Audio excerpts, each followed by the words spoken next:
Hello everyone, today I'm going to be talking about my YouTube theory video for my class Sociology of Deviance at the University of Houston. I'm going to be going over a brief PowerPoint presentation that's going to discuss a theory of my choice, and the theory that I have chosen is the power theory. So, what does this theory entail? What actually is the power theory? The power theory is basically a theory that explores how power inequality affects deviant behavior. So the powerful will essentially engage in, the profitable deviance such as corporate crimes, while the powerless tend to commit less profitable acts like things like robbery or stealing, things that they may be more inclined to do given their socioeconomic status. This inequality and how deviance manifests is rooted in broader social structures where the powerful seek to protect and maintain their status, and where the powerless struggle within the confines of their own set limited opportunities. So let's go on and talk about the next aspect of this PowerPoint presentation, which is the history of this theory. So there is quite a dense history I've come to realize with this theory. We are going to kind of go over a few points that I thought were important. First, it's important to note that the power theory is one that is rooted in a Marxist conflict theory, and that basically means that it focuses on class struggles and the imbalance of power. It was one that was developed in the 20th century as sociologists began to explore how different power dynamics impact different deviant behaviors. Early thinkers like Richard Quinney and Steven Spitzer expanded the theory by emphasizing how laws are often designed to protect the interests of the powerful, and they don't exactly keep in mind the interests of those who are less powerful.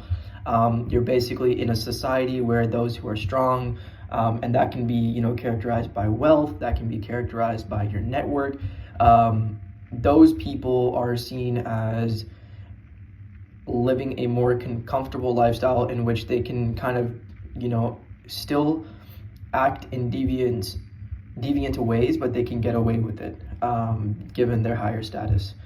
And this kind of laid the groundwork for the understanding, this relationship between power and deviance and how they intertwine and how they affect each other. The next thing that I wanted to talk about is the major tenets that surround this theory.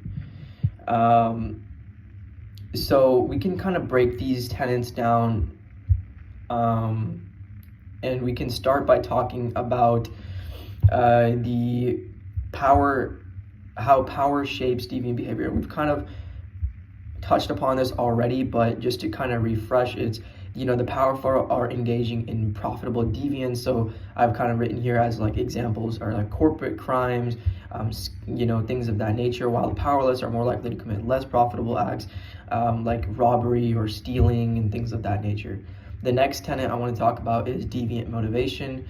The powerful, they often experience relative deprivation, which is basically this feeling that pushes them to commit deviant acts as they strive to achieve a higher, a higher power or higher aspirations, which kind of leads them to engage in profitable crimes. The next thing is deviant opportunity. This is an interesting one in which those in power have greater access to opportunities for deviance with a higher likelihood of success. So an example I can give you is, a banker has more chances to commit financial fraud than a low-income individual has to commit, like robbery. Those who are more wealthy seem to have more connections and seem to have, more resources at their disposal in which they can utilize to get away with scandal and get away with deviant behavior and also commit them with more ease. That entire concept is something that I found to be kind of interesting and worth exploring, which is why I wanted to touch upon this theory in the very first place. The last tenet that I want to talk about is this idea of how there's weaker social control. So the powerful, they face less, stringent law enforcement, and they're often able to avoid these very serious consequences that maybe those who don't have as much money or power would be feeling the full consequences of. And the very last thing that I wanted to talk about is kind of the applications of this theory. So there are a lot of real world applications and ways that you can go about thinking about this theory in your own, day-to-day life. So, for example, understanding corporate crime can help us recognize how executives engage in unethical practices sometimes while facing minimal repercussions. You can even use this theory to kind of understand better policy implications and how there's, you're highlighting the need for reforms in law enforcement to basically address these disparities that this theory kind of pinpoints and showcases. It also provides a framework for analyzing social inequality, showing how, different groups of people will experience different types of consequences and different types of, situations based solely on their power status. And just to give kind of like a personal reflection as well, it kind of resonates with my own experiences because sometimes, I'm involved in a lot of different, scandals that might be going on around the world or legal disparities, and I'm watching, the cases, and I'm trying to research and understand more about it.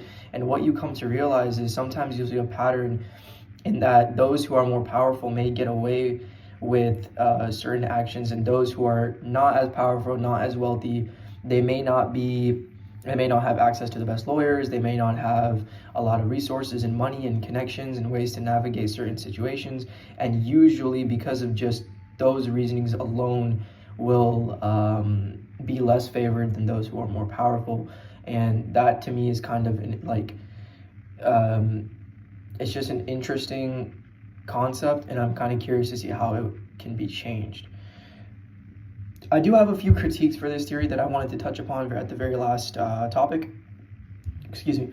And that is, I believe there's a lack of empirical support with this theory. I also believe there's just a little bit too much of an emphasis on just this power dynamic alone. It doesn't really touch upon any other things, which is my next point. It neglects other influences.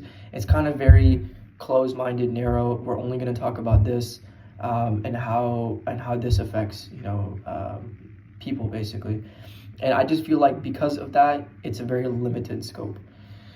So those are just my critiques over this theory personally. But I had a very great time kind of researching and exploring this theory more. That's pretty much the end of my presentation, and I wanted to thank you all for your time, and I hope you guys were able to learn something. Thank you.